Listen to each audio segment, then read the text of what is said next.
Hello there. You are onto the M2M session podcast. We raise kings to embrace their masculinity and amplify their influence in the society. Welcome. The M2M session podcast is about to begin. Hello, guys. So, with me today, we have a very amazing person, and I'm speaking about no other person than Dr. Ubong David. Thank you very much, sir, for being with us today. So, we would go right straight into it. First of all, can you tell us how you met your lovely wife and how you knew she was the right one? Hello everyone, my name is Dr. Ubong David. It's a privilege to be a part of this series. For the question, can I tell you about how I met my wife? I actually met my wife in church in Redeemed Christian Church of God, House of David. It happened like a miracle, a very interesting story, but I'll just make it short. I met my wife in an all night. My friend Chi, when I walked into the church that night, Chi was my friend. That's Chioma or Chinenye. Yeah, Chinenye. She was my friend. That was in 2012. So she was sitting beside my wife, and when I walked in, she said, what God have joined together, let no man put asunder. So she wasn't going to be putting asunder, like a joke, right? So I got in church in the spirit of fellowship. Got to know her after church. Long story short, she's my wife today. Very interesting times, building the relationship, understanding ourselves and everything. And today it's already 4 going to 5 years of marriage together, and it's been God all the way.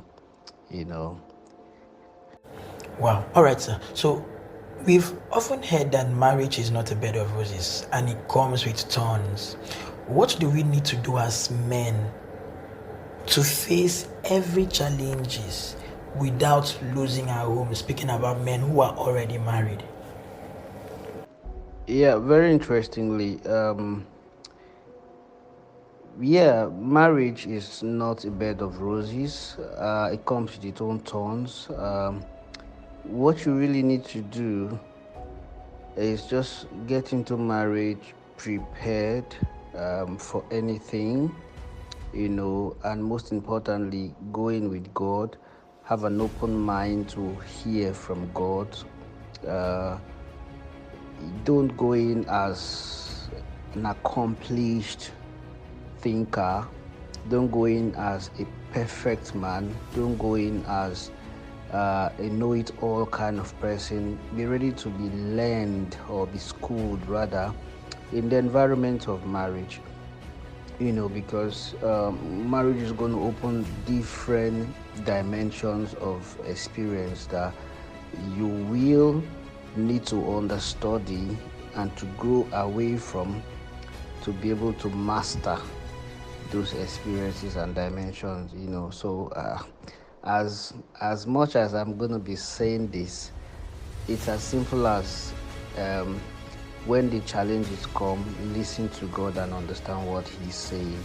I'm going to be mentioning God mostly in this series or in my interaction, because it's been God that have helped me go through the storms of marriage. They've been coming in different ways, and whenever they come in, I go down to my knees and pray, and then I also listen to the voice of God to show me and tell me what I need to do. And so many times when these challenges come, I stand in the gap. If it's coming from my thoughts, it's coming from my wife, it's affecting my wife or affecting myself, or affecting my home, from my job, wherever it's coming, psychologically, financially, What I normally do is just stand in the gap, pray about it, strategize about the way forward, and have a calm, cool, and collective mind to be able to, still come out strong. If you don't do this and you lose it to the challenge that comes in, you are going to be losing your own home. And it's not a good thing for a young man or a young woman. But speaking to men today, it's not a good thing to go into marriage with the thought of leaving it to challenges and everything. So go in with God in mind and know that no challenge is insurmountable. Wow, thank you very much, sir. So I know there's family planning here, and I also know that there are unplanned situations where, of course, God just wanted to surprise us.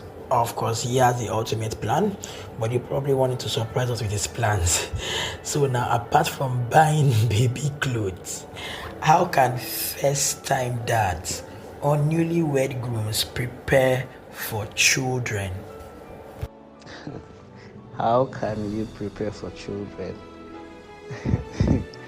My brother, it's way of it. Preparing for children is like, what do I even compare it to?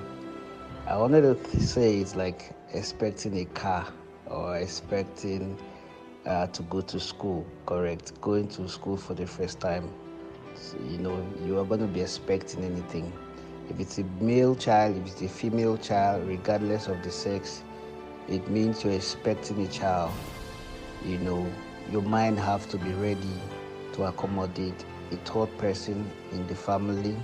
That child is going to definitely want to take away the love you have for your wife. Because you're going to be showing commitment, you're going to be showing attention, you're going to be responsible to that child. So how you prepare is to have an accommodative mindset to be able to understand that everybody in the family has a place of love, and support. And so get that ready. Also, be ready to learn how to change diapers. Be ready to learn how to stay with your child, how to speak with your child, how to play with your child, how to build a mentality of value to your child from a very tender age. What are the values you stand for? How do you want to communicate them to your child? You must have learned all these things in your mind through books, reading, speaking with people, learning from seeing, experience, and everything before you even get into the place of marriage. So it doesn't come as a surprise. So you don't feel like spending time outside rather than spending time with your baby or with your family when a child comes in.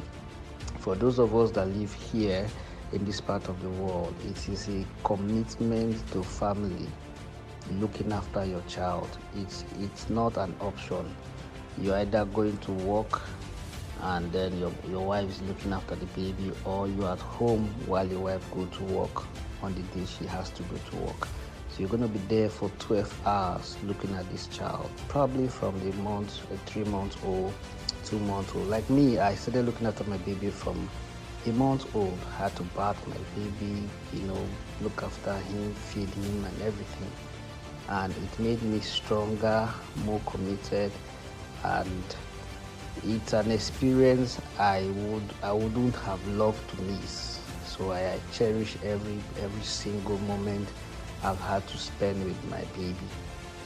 And even the one that's on the way coming, I still cherish the moment I had to speak to my baby, and in my wife's womb, speaking to my baby and assuring my baby that life here is good. I'm proud to be her dad and everything. So that's it. Wow, thank you, sir. Next question. How can fathers become more available for their children? Basically, I wouldn't want to bore you with my upbringing and everything, but the summary of it is that I didn't have that kind of fatherly presence, and that's the, I won't say error. That's the part of life I want to correct. So how can fathers become more available for their children?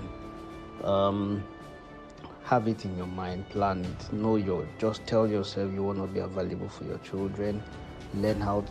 I learn, for someone like me, I learn by observation. So I see my mentors, I see my role models, I see people looking after their children, buying them gifts, surprising them with things, taking them out, making every moment in their life count, valuing what they love and everything. That's how you can be available for your children.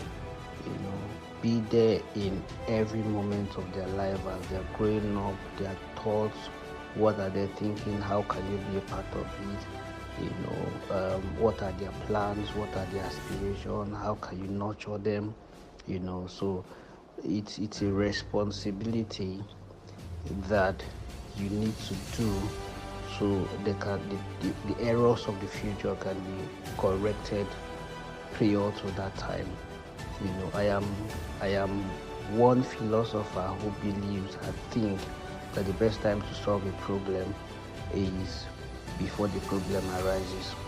So childhood or child upbringing is um, the the the point where you need to solve the future's problem.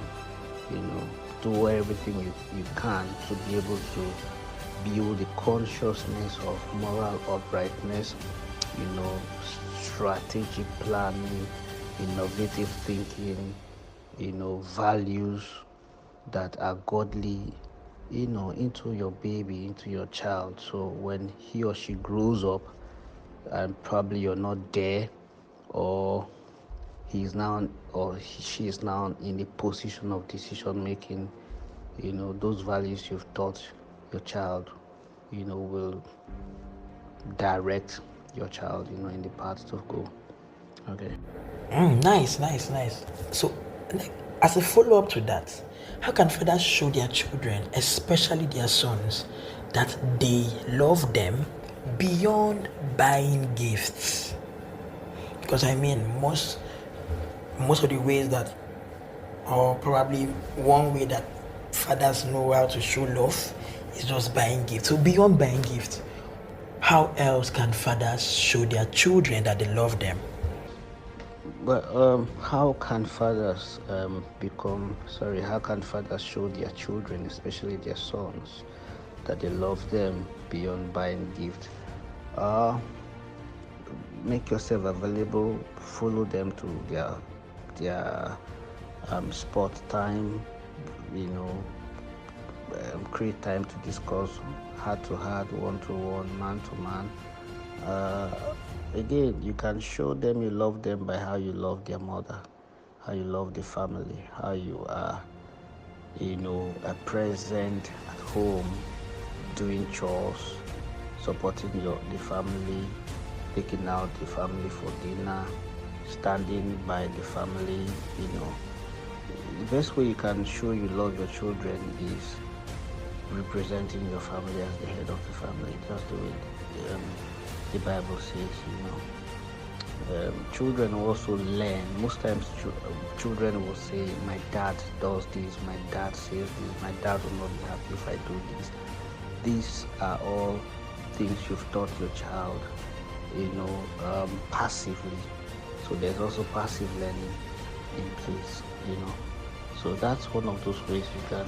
Again, it's not about buying gifts, it's about the mental interaction, the psychological interaction, the emotional intelligence that you are spreading and teaching your son. I believe, again, they still have their decision and their choices to make, but when you particularly, deliberately, intentionally model them to think in a way that is upright, you have done a lot. It's the best gift you can actually offer. All right, sir. So, for me, yeah, I don't even know where the notion came from that it's a woman's responsibility to raise children. For me personally, I feel we need to perish that idea, because when a man marries a wife, there is nothing like, oh, me as the man, I'll be bringing money, you as a woman, stay at home and raise the children. I mean, it was a collective effort to bring this child into the world. Why are you now leaving all the responsibility to the woman without making an input as a father?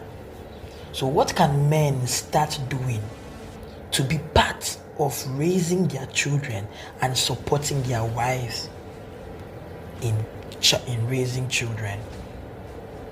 Well, the idea that it's a woman's responsibility to raise a child, it's a cultural idea. It's not a global idea. Yeah, it's a culture. It's a mindset. Is a mindset. Yeah, but at the end of the day, it's not correct. It's wrong. Is bad. Is deadly. Men are going to become endangered species with this kind of mindset. So what I've told myself is I'm going to be a part of my child's upbringing, my family. I want to be that figure. I want to be loved by my children. And how do I do that? I show them love. I make them know I love the family. I love my wife. I love them. I'm part of raising them. From day one, I'm there. My babies, my children feel my presence. So I look. There's nothing my wife does for my children, including feeding them, bathing them, taking them for shopping, name it, making my babies my son to sleep. I put my son to bed from when he was 2 weeks old up till this time. So it's not that's it 2 weeks from the second day he was born. When they came to the house, I started looking after my baby.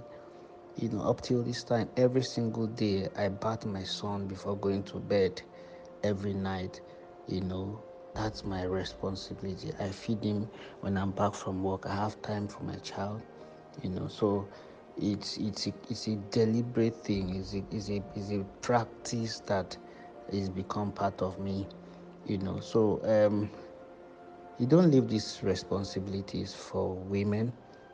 Do I go to work? Of course I do. Do I do my other responsibilities? Of course I do. Should I leave these ones for my wife? No, because we're not talking about equality. We're talking about a responsibility. Equality is different from responsibility. You owe yourself and your children the responsibility of being, a member of the family, not just a father, a member of the family. The family is larger than what we think.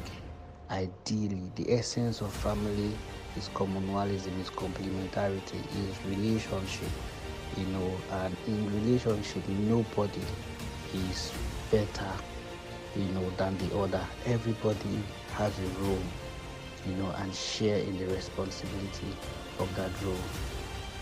Yeah, so still talking about raising children here, because it can really be difficult. I mean, when I look at myself and other people out there, it just takes me down memory lane, and I recall how some of our parents really did a great job in raising us. I mean, there wasn't any manuscripts. There was no manual that they were following. There was no guide, do this, do that.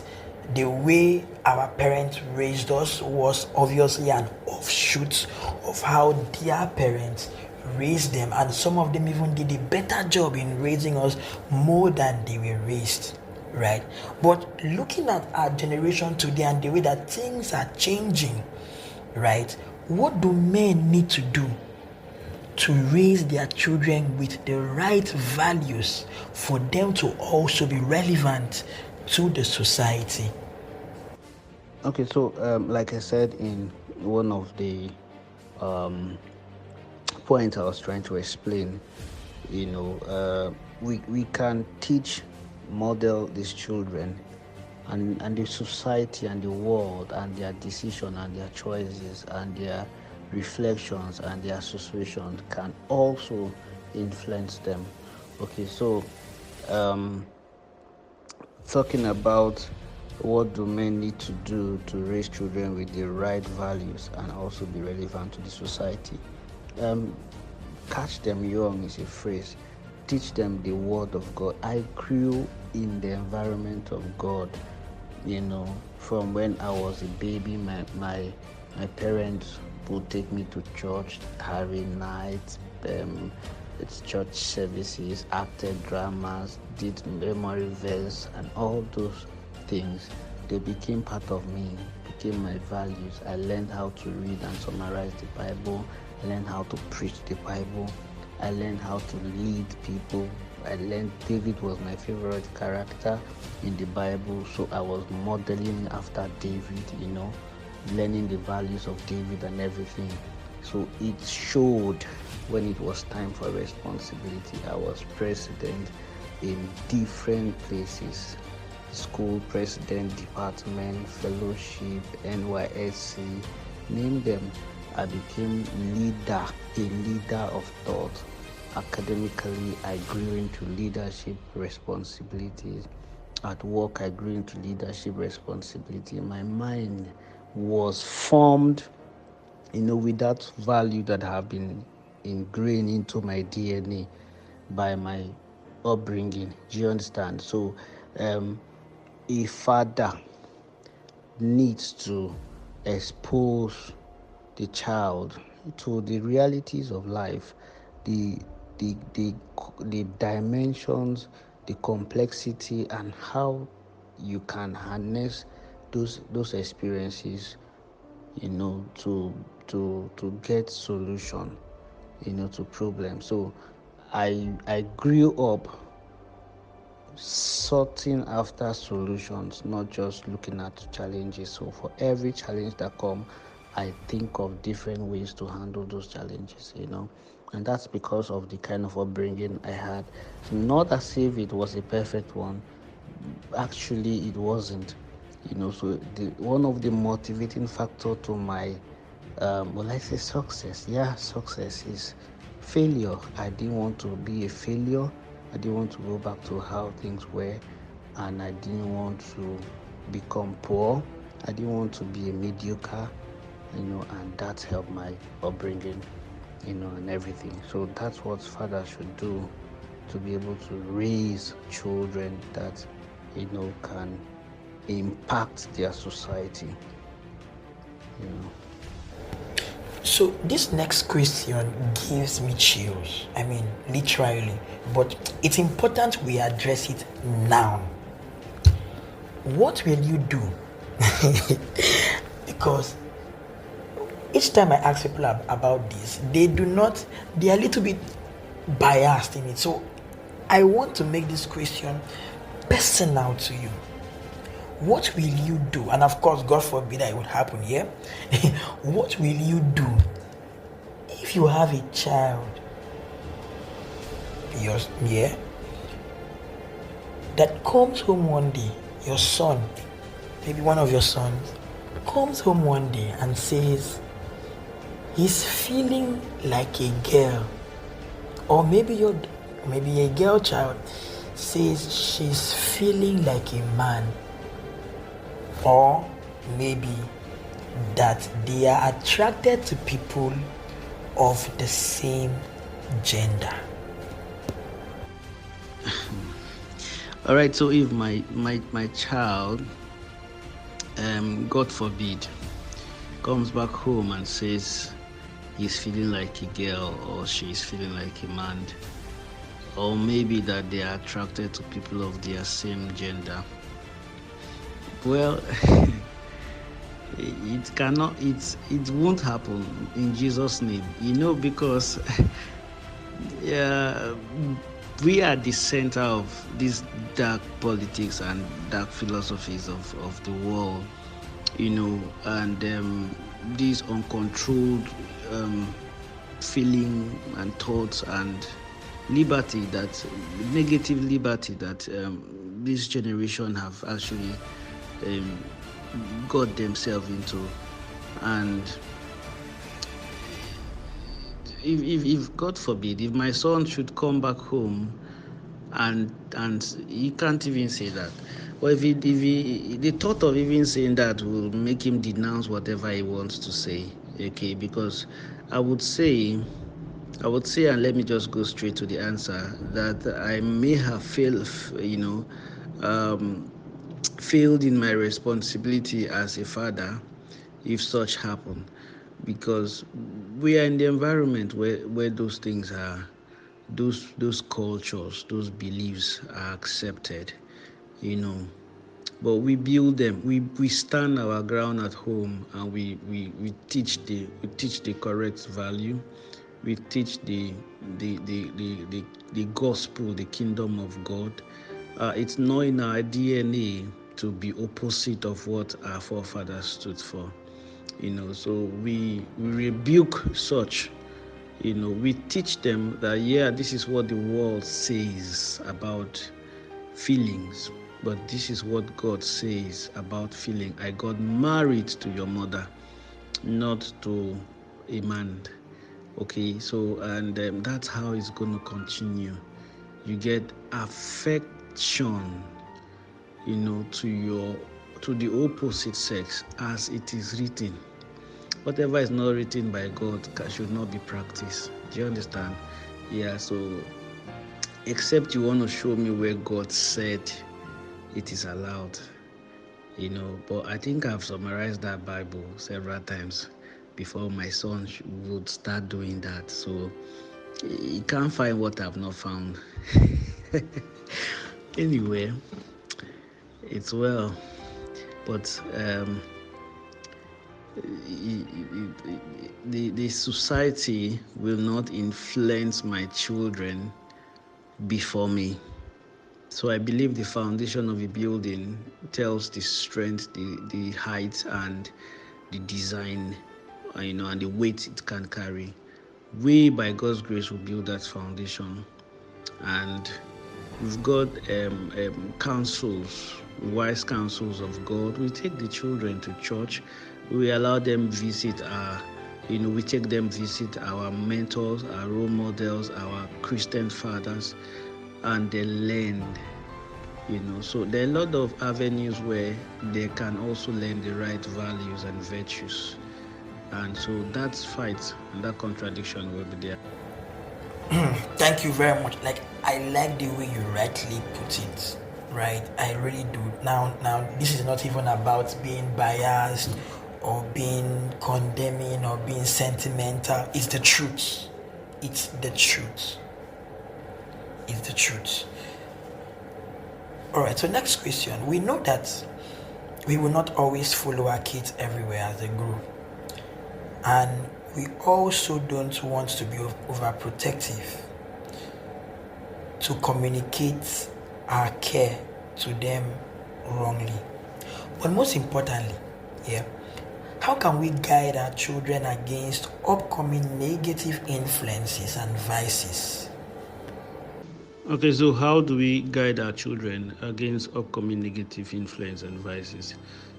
I will still mention teach. So teach them the right thing, the scriptural, to teach the children in the way they go, so that when they grow, they will not depart from it. So when we teach, or when fathers teach these children on how to make decision and, stand for what is right, they will not be influenced by negative vices and influences, and so I just feel that's the basic thing, so that's it.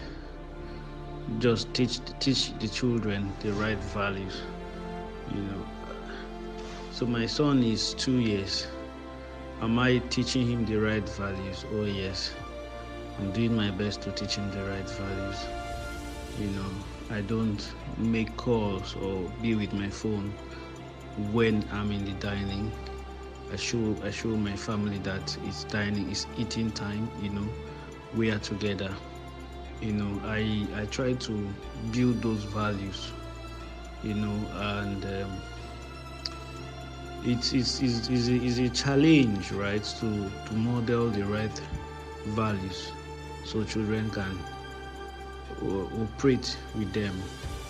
But when you deliberately do it, especially for so many reasons, including the fact that the environment is ready to teach them the other reason, the negative, part, then you'll be happy that what you've done pays in the long run. A lot of children or adults who have testimonies about how their parent, modeled the right values, and it helped them to decide not to join the other situation. So yeah, I went to university in Nigeria, and there were lots of things that could have distracted me. I never for one thought of going to become a cultist, no. And that's because nobody in my house was a cultist. My dad wasn't, so they were did I meet, or did I had the pupil, or were those influences available to push me into becoming a cultist? Yeah, at some point when I wanted to contest for the for some positions in school, so those influences came around, and they just knew I'm not that kind of person, and obviously I would have spoiled their show, so they just departed, and I continued with my life. So when you have been able to model these children the right way, by default, things begin to work according to how they have been taught, to follow. Okay, sir. Next question. What are the important factors to consider when choosing a location to settle down and raising a family? The important factor to choose a location to settle down and raise a family. This thing now. They say all fingers are not equal. So I wouldn't say go to a lush, tush environment and raise your children. Forget it. They can still get spoiled or negatively influenced in that environment. Go to estate. There are children that went to best schools, good location, and still had nothing in terms of morals to reckon with. So location is, to me, I don't think location or even school is choice of school is a factor. There are people who are poor in terms of financially poor, and the children still became great people. I went to a government school. I went to primary school at Swegbe in Ikom. And it's not like it's a poor school, but it wasn't the best in those days. I went to a government secondary school. I went to a government university, and my 3 degrees, my bachelor, master's, and PhD were gotten in the same university. Never had any experience outside the university, but today I am lecturing in Newcastle University, so that's it. It's not like I came and learned how to lecture, how to speak English, how to teach here. I learned all those rugged experience in the environment that was available for me, to learn and everything. So trust me, I don't think it's location. It's about building the right mindset in the child and transmitting those values so that the child can still be outstanding regardless of location. Again, I would not say live in the roughest environment. The more it's not about environment, trust me. I believe that it's about the person, it's about what you do to raise your children. So when you're able to build that correct mindset and pray for them, then at the long run, they will still be in a bad environment and succeed. They will still be in a good environment and succeed. They will still be in the worst school in terms of curriculum, teaching, structure, and still make their first class in the university. Life is full of surprises. Location does not determine what surprise you get from life. I think that has summed it up from my own little sense. I usually say that one day I will ask my dad this question. But today, let me ask you, how does it feel being a father? So, how does it feel being a father, man? You see, too. It's lovely. Like, my son looks so much like me. So I'm always happy when people say, your son looks like you. Take a look at Dunamis. He's a fresh guy. So for everybody who is thinking I wasn't handsome when I was a young boy, now poverty cost I'm sure, but look at my son now. All right, so it feels great. It also feels like I have something to offer to this person, this other human being that is under my tutelage. As if I'm going to be mentoring people or teaching people, I've got my student under me, which is my son. So I need to give him the right influence and all that. So basically, it's a nice feeling, but it also comes with a responsibility. You don't want to lie, you don't want to cheat, you don't want to be abusive, you don't want to. All those things are what the child would see and learn faster. Having a child is cool. So what you don't want that child to know or to practice, don't teach it. Wow, thank you so much, Sabi. Finally, any last words for all the men listening to us out there, both married and single? Finally, my last words for all men out there is, we are gradually becoming an endangered species. The responsibilities of raising kids have been, by the society or in default, saddled upon women, and this is not the right action to take. Let's not lose our place in raising our next generation of leaders, of fathers, of men. Let's also have an environment where our sons and daughters will place value on the fathers and probably recognize them when they are being recognized. I hope that makes sense. So you see celebrities probably mostly recognize their mothers, talk about their mothers and everything, and don't talk about their fathers. It's because most cases their mothers invest their time, sacrifice their resources to raise these children. It's also our responsibility to do the same. So it's not about thinking that, when I get old I'll save enough to take care of myself. Yeah, it's possible, but try to be in the life of your children from when they are young and then when they are old. It's not about what they give back to you, but it's about what you give to the society through your children. Let your child be a gift of your time and resources. Thank you very much for this opportunity. and I hope I've made some points and I've blessed your life. Thank you, and God bless you. Bye. Wow, thank you so much, Dr. Ubong David. Thank you for an amazing session. Thank you for doing this with us.